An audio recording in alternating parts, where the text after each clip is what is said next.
இயேசுவிற்காக எழும்பிடு ஊழியங்கள் நடத்தும் வழி பிறக்கும் வனாந்தரத்தில். விடுதலை நிச்சயம், வேத சத்தியம், அற்புதம் பெற்றுக்கொள்ள திரண்டு வாருங்கள். இனி எல்லா மாதமும் 3வது ஞாயிற்றுக்கிழமை. பின் குறிப்பு: இடம் மாற்றப்பட்டுள்ளது. சுவிசேஷகர் ஜி. நிஷாந்த். ஜூன் 15ஆம் தேதி ஞாயிற்றுக்கிழமை மாலை 5 மணி முதல் இரவு 8 மணி வரை. எல்லா மாதமும் 3வது ஞாயிற்றுக்கிழமை.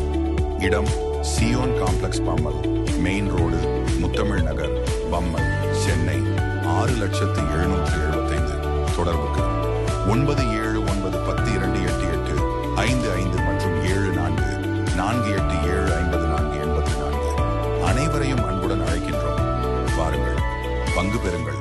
கர்த்தருக்குள் அன்பான தேவ பிள்ளைகளே, ஆண்டவரும் இரட்சகருமாகிய இயேசுவின் நாமத்தில் உங்களுக்கு என் அன்பின் வாழ்த்துக்கள். நீங்கள் எல்லாரும் நல்லா இருப்பீங்கன்னு நான் இயேசுவுக்குள்ள நம்புகிறேன். உங்களுக்காக நான் ஜெபிக்கிறேன் தினமும். இந்த நல்ல நாளிலேயும் சங்கீதம் 63 அதனுடைய 11வது வசனத்தினுடைய பின்பகுதியை வாசிக்கிறேன். பொய் பேசுகிறவர்களின் வாய் அடைக்கப்படும் என்று எழுதியிருக்கிறத பார்க்க முடியும். இன்னைக்கு பொய்யும் பிரச்சனை தான், மையும் பிரச்சனை தான். இந்த பொய் பேசுகிறவனுக்குள்ள யார் இருக்கிறான்னா பிசாசு இருக்கிறா. அன்னைக்கு ஆண்டவர் சொன்னார், அந்த பழத்தை சாப்பிடாதேன்னு சொன்னார் ஆதாமை பார்த்து. அப்படி தானே? ஏவாளை பார்த்து அப்படி சொன்னார். ஆனால் அந்த பிசாசு போய் என்ன சொல்லுது? நீ அதை சாப்பிட்டா தேவனை மாதிரி மாறிடலான்னு பொய் சொல்லுது. அப்போ நிறைய பேர் உண்மையை நம்புகிறத விட பொய்யை நம்பி நம்பி இல்லாமல் போனது தான் அங்கே நடந்ததை பார்க்க முடியும்.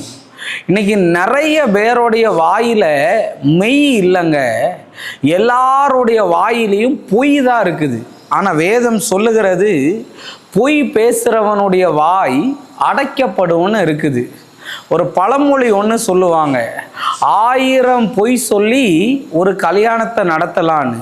அப்படி பழமொழி இல்லைங்க, 1000 பேர்கிட்ட போய் சொல்லி தான் ஒரு கல்யாணத்தை நடத்தணும்னு சொல்லுவாங்க. இன்னைக்கு கல்யாண நாளே பயங்கரமான பொய்யா இருக்குது. ஒரு வேலை கிடைக்க ஒரு பொய், ஒரு காரியம் ஆகிறதற்கு பொய். பொய்யிலே தேவன் மகிமைப்படுகிறது இல்லை. அதனால் கணவனுக்கிட்ட மனைவி பொய் சொல்கிறது, மனைவி கிட்ட கணவன் பொய் சொல்கிறது, இவங்க 2 பேர்ட்டையும் பிள்ளைங்க பொய் சொல்கிறது. ஆனால் வேதம் சொல்லுகிறது, பொய் பேசுகிறவர்களுடைய வாய் அடைக்கப்படும் என்று. மத்தேயு 5வது அதிகாரம் 37வது வசனத்தை பாருங்க. உள்ளதை உள்ளதென்றும் இல்லதை இல்லதென்றும் சொல்லுங்கள், இதற்கு மிஞ்சினது தீமையினால் உண்டாயிருக்கும் என்று எழுதியிருக்கிறத பார்க்க முடியும். இருக்கிறதா சொல்லுங்க.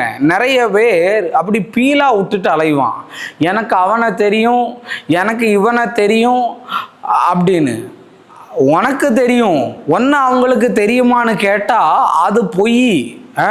நான் அவங்க கூட க்ளோஸு, நான் இவங்க கூட க்ளோஸு, என்கிட்ட வச்சிக்காதன்னு ஊறுபட்ட பொய்யை சொல்லி உனக்கு உன் வாய் தான் அடைக்கப்படும். பொய்யை யார் பேசுவா தெரியுமா? யோவான் 8வது அதிகாரம் 44வது வசனத்தை வாசிக்கிறேன் பாருங்க. அவன் பொய்யனும் பொய்க்கு பிதாவுமா இருக்கிறபடியால் அவன் பொய் பேசும்போது தன் சொந்தத்திலே இருந்து எடுத்து பேசுகிறான். பிசாசு தான் பொய் பேசும். அப்போ நீ பொய் பேசுவனா உனக்குள்ள பிசாசு இருக்கிறான்னு அர்த்தம். ஒரு சின்ன பொய் வேலைக்காக படிக்காததை படிச்சேனும், எழுதாததை எழுதுனேனும், பண்ணாததை பண்ணுனேன்னு சொன்னா இன்னைக்கு வேணா உனக்கு காரியம் சாதிச்சது மாதிரி இருக்கும். ஆனால் பொய் சொல்லுகிறவன், கபடு செய்கிறவன் கர்த்தருடைய சபையில் நிலைத்திருக்க முடியாது தேவ பிள்ளையே. அதனால் உன் வாயில் உண்மை வரட்டும். தப்பு செஞ்சியா தைரியமாக சொல்லு, நான் தப்பு செஞ்சேன்னு. பின்னாடி போய் பேசாமல் ஸ்ட்ரெயிட் ஃபார்வேர்டாக நீ முகத்துக்கு நேராக பேசி பழகு. அப்படி கெடுத்து சொல்கிறது, இப்படி கெடுத்து சொல்கிறது, இல்லாத பொய்யை உருவாக்கி சொல்கிறது, தேவன் உன் கூட இருக்க மாட்டார். அதனால் இன்னைக்கு உண்மையை சொல்லி திட்டு வாங்கினாலும் பரவாயில்லைங்க, கர்த்தர் உங்களுக்கு கிரெடிட் தருவார். நான் என் வாழ்க்கையில் தேவனிடத்திலிருந்து கற்றுக்கொண்டது அதுதான். ஒரு விஷயம் தெரியும்னா தெரியும்னு சொல்லுவேன், தெரியாதுன்னா தெரியாதுன்னு சொல்லுவேன். அதனால் ஆண்டவர் எனக்கு தெரியாத நிறைய விஷயத்தை கற்று தருகிறதற்கு வாய்ப்பாய் அமைந்தது. அதனால் இதை கேட்டுக்கிட்டு இருக்கிற நீங்கள் பொய் சொல்லாதீங்க, உண்மையாக இருங்க. கர்த்தர் உங்களுக்கு அற்புதத்தை செய்வார். நம்ம ஜெபம் பண்ணுவோமா? அன்பான ஆண்டவரே, இந்த நேரத்துக்காக நன்றி சொல்கிறேன். ஆண்டவரே, பொய் பேசுகிறவர்களுடைய வாய் அடைக்கப்படும் என்று சொன்னீர். அதனால் ஆண்டவரே, பொய் பேசாதபடி உண்மையை பேச ஆண்டவர் அனுக்கிரகம் பண்ணும்படி ஜெபிக்கிறேன். இயேசுவின் நாமத்தில் வேண்டுகிறேன் நல்ல பிதாவே. ஆமேன், ஆமேன், ஆமேன். God bless you. கர்த்தர் உங்களை ஆசீர்வதிப்பார்.